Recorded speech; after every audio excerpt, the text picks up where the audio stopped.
आज आपण आपल्या दृष्टीनं जर विचार करायचा ठरवलं तरी आपल्या घराघरामध्ये देवतेचं अधिष्ठान असावं. यथा देहे तथा देवे, आपण असं त्या मूर्तीशी वागावं की आपल्या देहाला तसं अन्न पाणी लागतं तसं त्या मूर्तीला पण मिळावं, तेव्हा त्या मूर्तीसाठी आपण करावं, अशी ऋषीमुनीने घालून दिलेली परंपरा आहे. अशी भक्ती तुम्ही करीत राहिला तर साक्षात्कारी पुरुषांची भेट होते. साक्षात्कारी पुरुष हे जगउद्धारणासाठी जरी आलेले असले तर त्यांची आपली जीवनात भेट होणे हे फार महत्वाचं आहे. त्यांची कृपादृष्टी आपल्यावर पडणं, त्यांची आपली भेट होणं, त्यांनी आपल्याला शिष्य म्हणून घेणं, त्यांच्या संगतीनं आपले स्वतःचे गुण वाढवणं, योग्यता वाढवणं, हे तुम्हा लोकांचं कर्तव्य आहे. परमेश्वर तुम्हाला प्रत्यक्ष भेटण्याची कधीही शक्यता किंवा तो चतुर्भुज ह्या अवस्थेमध्ये तो भेटलाय भक्तांना असं होण्याची शक्यता. भगवंताच्या उपावताराची मात्र दर्शन होऊ शकतात, त्याला सुद्धा जन्माने सिद्ध म्हणून यावं लागतं, तरच ते दर्शन होतं, नाही तर होत नाही. गुरुपरंपरेचा विचार केला तर जे जे गुरुपदावर लोक आहेत हे जवळजवळ परमेश्वर रूप असलेली माणसं आहेत की त्यांची दृष्टी आपल्याला पडावी, त्यांचा अनुग्रह आपल्याला व्हावा, आपण त्यांचं शिष्य म्हणून घेण्यामध्ये आपल्याला धन्यता वाटावी. तुमची योग्यता ज्याप्रमाणे असेल, तुमची भक्ती त्याप्रमाणे असेल, त्याप्रमाणे ते तुम्हाला देणारच आहे.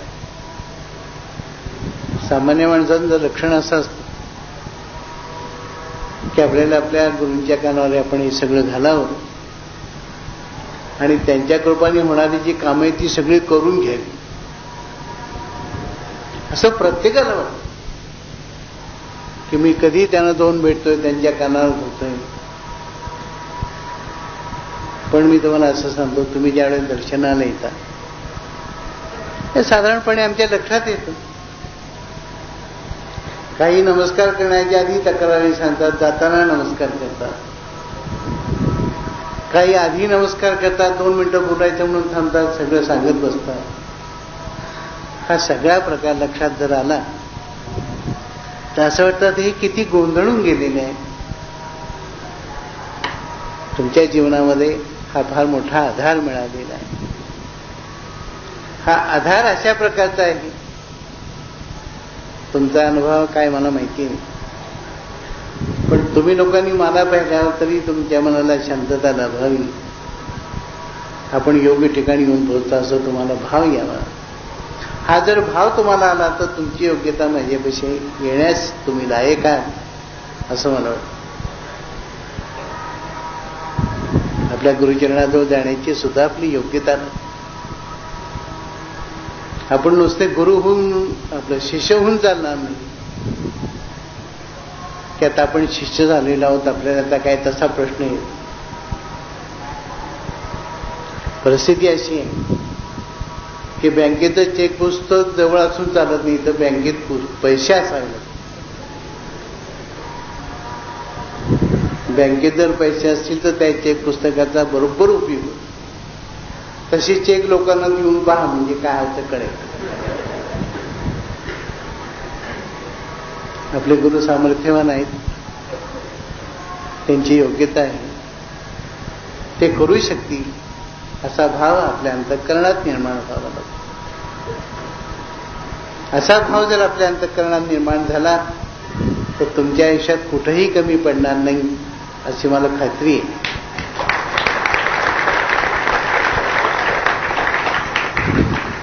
परमेश्वरांनीच नाना प्रकारची रूप धारण केलेली आहेत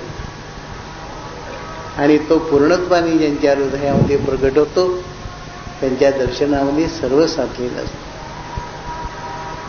त्यांचा आशीर्वाद, त्यांचे 2 शब्द, त्यांची कृपादृष्टी, ह्या सर्व गोष्टीचा जर विचार केला तर संपर्क लोह परिसाबरी अशी माणसांची अवस्था आहे. परिसाचा स्पर्श झाल्यावर सुवर्ण होऊ शकतं हे खरं आहे, पण चिंतामणीचा प्रकाश जरी अंगावर पडला तरी त्याचं सुवर्ण होऊ शकतं. तर हा चिंतामणी परमेश्वरानेच निर्माण केलेला आहे आणि ही गुरुपरंपरा निर्माण केली. तुम्ही असं म्हणाल तुम्ही चिंतामणी आहात का? नाही, माझ्या ठिकाणी ज्या गुरूंचा वास आहे ते चिंतामणी. अहो, आम्हाला इच्छा झाली, आम्हाला असं वाटलं यांचं चांगलं व्हावं, देव करणार. तो काय करतो माहिती का? तो भक्तांची वाट पाहतो.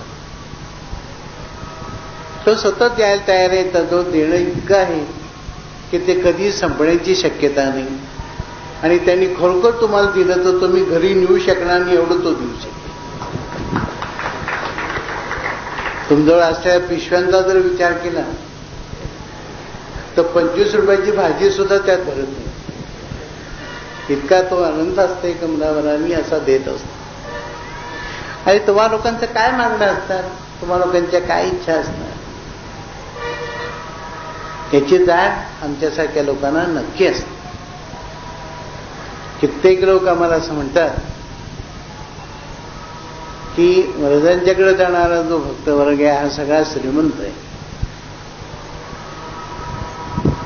आणि श्रीमंत लोक जात असल्यामुळे यांच्या कार्याला कुठं अडचण येईल. वास्तविक पाहता तसं नाही.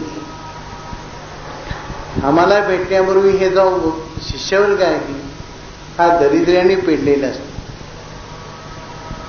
यात बरेच असतील आणि आमच्या आशीर्वादाने तो श्रीमंत होतो. तो श्रीमंत होऊन श्रीमंतीसारखा वागायला लागतो. सामान्य माणसानं ते खपत नाही. मग ते असं बोलायला लागतात की यांचा भक्तवर्ग श्रीमंत असल्यामुळं यांचा हा थाट चाललेला आहे. अगदी म्हणतात हे चुकीचं आहे. खरं माझी अशी कल्पना आहे की तुम्ही ह्या चरणाजवळ स्थिर झाला की तुम्हाला काय पाहिजे ते देण्याची ताकद ज्यांच्या अंगात आहे त्यांच्याकडेच पाहावं. तुम्ही जर मागत राहिल्या तर मात्र काही मिळणार नाही हे पुन्हा पुन्हा लक्षात ठेवा. आमची योग्यता एवढी आहे की तुम्ही काही न मागता ते देत असतो. उदाहरणार्थ जर लक्षात घ्यायचं तर सुदामेचे पोहे लक्षात घ्या. सुदामा भगवंताकडे काहीतरी मागण्यासाठी गेला आणि काही न मागता घरी जेव्हा गेला तेव्हा त्याला सगळं पाहिजे ते मिळालेलं होतं. ही कथा सर्वांना माहिती आहे. तसं तुम्ही श्रद्धेनं भक्त व्हा, शिष्य व्हा. तुम्ही माझ्याशी बोललो पाहिजे हे खरं आहे, पण काय बोलायचं एवढा थोडा विचार करीत जा. हे तर तुम्हीच म्हणाल, तुम्ही आशीर्वादात सांगितलेलं आहे. तुम्ही मला असं विचारू नका कसं काय चाललंय तुमचं वगैरे. काय माणसाच्या ठिकाणी केव्हा मोठेपणा निर्माण होईल त्याचा भरवसा. आणि काही भक्त असे सुद्धा आहेत की मला पाहिलं आता त्यांचं बरं चाललंय असं म्हणतात का माझं बरं चाललंय हे विचारतात की तुम्हाला मी सांगणं फार अवघड आहे. असं माझ्या मनात त्या हाक म्हणतो इकडे हे तू हात कशा करता केले. नाही माझं बरं चाललंय समजा असं म्हणतो. ह्या सर्व गोष्टी अज्ञानाने आहेत. काय क्षुल्लक गोष्टीसाठी मी रागवण्याची कधीही शक्यता नाही. मी तुमच्याकडनं काय अपेक्षित आहे तो तुमचा दृढभाव जसजसा वाढत जाईल, तुमचं अंतःकरण जसजसं स्थिर होत जाईल तसं ह्या देहातून तुम्हाला पुढं परमेश्वराचं दर्शन होईल.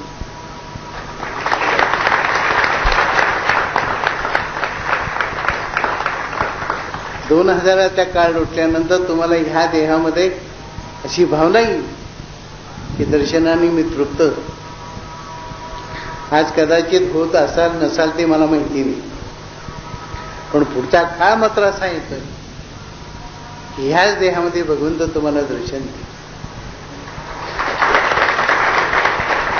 तर तुम्हा सर्वांना याची जाण असू द्या.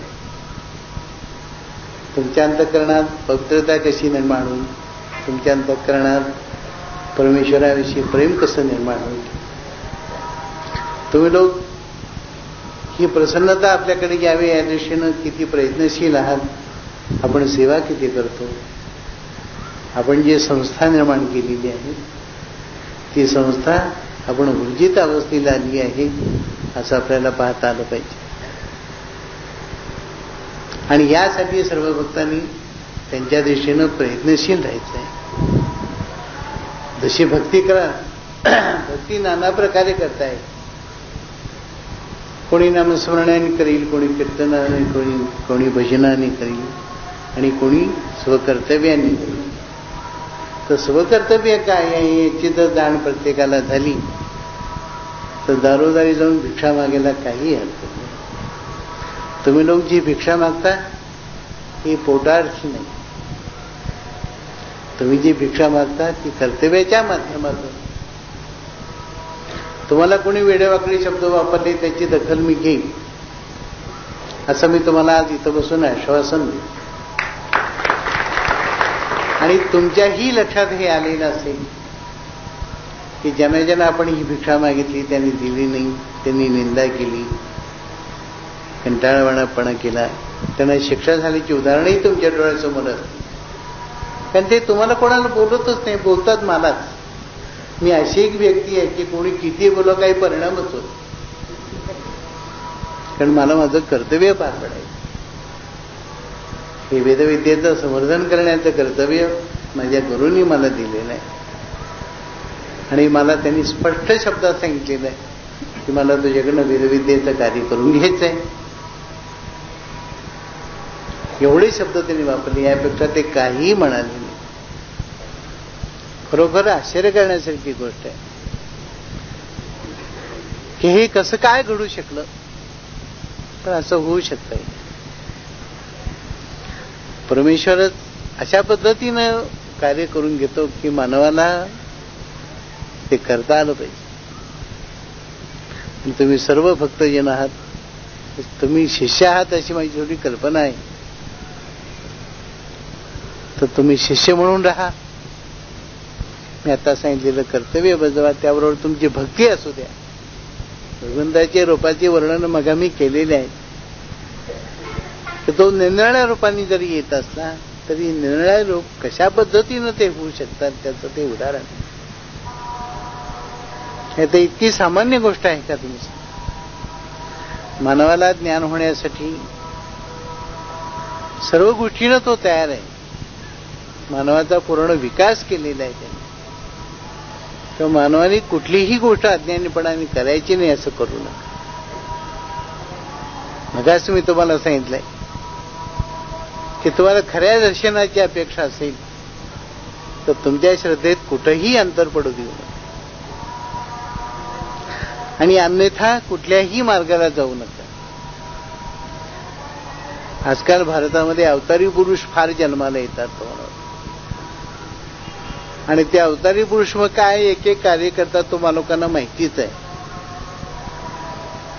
तरी अवतारी पुरुषाकडे न पाहता तुम्ही तुमच्या गुरूंकडे पहा आणि तो श्रद्धेचा भाव तुम्ही तुमच्या मनात ठेवा.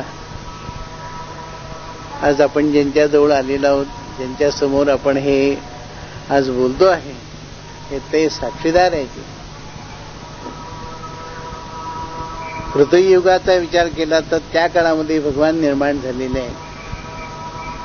आज हे मल्लिकार्जुन हे दर्शन जे आहे हे कृतयुगातलं आहे. या ठिकाणी प्रत्यक्ष शिवाजी वास केलेला आहे आणि शिवाच्या इच्छेतून बाकीचे अवतार झाले. त्याची मुख्य देवता शिव आहे. शिवाच्याच रूपाने विष्णू आले, शिवाच्याच रूपाने ब्रह्मदेव आले, शिवाच्याच रूपाने नाना प्रकारचे अवतार झाले. आणि ते शिव कुठले असतील तर ते भगवान शंकर आहे. प्रत्येकाने आपल्या भक्तीच्या ठिकाणी स्थिरता कशी ठेवता येईल, आपल्या गुरूंची सेवा आपल्याला कशी करता येईल, त्यांचे आशीर्वाद कसे घेता येतील. काही वेळेला मी विनोदाने बोलतो काही गोष्टी, पण विनोद करणं माझ्या अशा कल्पना आहे की विनोद करणं हे मनमोकळं असल्याचं लक्षण आहे. गंभीर मनुष्य विनोद करू शकतो का मला सांगा? करू शकत नाही. गंभीर मनुष्य हो आणि नाही म्हणल्याशिवाय काही करीत नाही.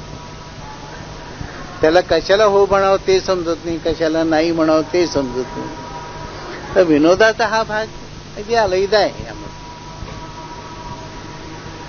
तर जरी काही गोष्टी तुमच्या मनाविरुद्ध होत असल्या तर तिकडे दुर्लक्ष करा आणि ज्या व्यक्तीसाठी आपण नगरला जातो त्या व्यक्तीकडेच पाहायचं आहे, त्यांचे आशीर्वाद घ्यायचे आहे. आणि आता मगा गोळ्यासाहेबांनी सांगितलेलंच आहे की इथून पुढं मोठमोठ्या क्षत्री जाणं माझ्या प्रकृतीला अगदी अशक्य आहे. योपरी सगळ्यांच्या इच्छेनं माझी प्रकृती चांगली राहिली तर उत्तमच आहे, पण नाही राहू शकली तर मागच्याच वाढदिवसाची आठवण ठेवा, त्याचं स्मरण करा. आणि इथून पुढं वाढदिवस करायचे असेल तर साधेपणाने करा, त्यात प्रचंड हे असण्याची काही आवश्यकता नाही. तर होतं काय, तुम्ही सर्व लोक माझ्यासाठी करता आणि बाकीचेच खाऊन जातात अशी परिस्थिती. करतात हे लोक माझ्यासाठी आणि माझ्या वाटेला मेथीची भाजी ती अशी परिस्थिती आहे.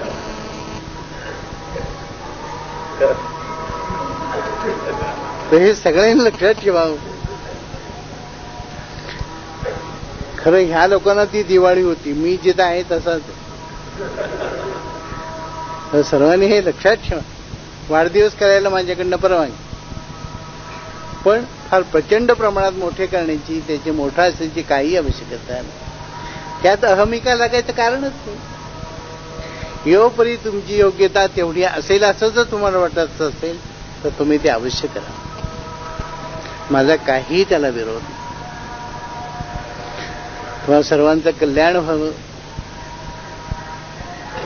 तुम्हाला भगवंताचे आशीर्वाद लाभावे, तुमची धर्मश्रद्धा चांगली असावी आणि धर्मश्रद्धा जशी तुम्ही चांगली ठेवाल तसे आमचे कृपा आशीर्वाद तुम्हाला लाभतील. श्री गुरुदेव.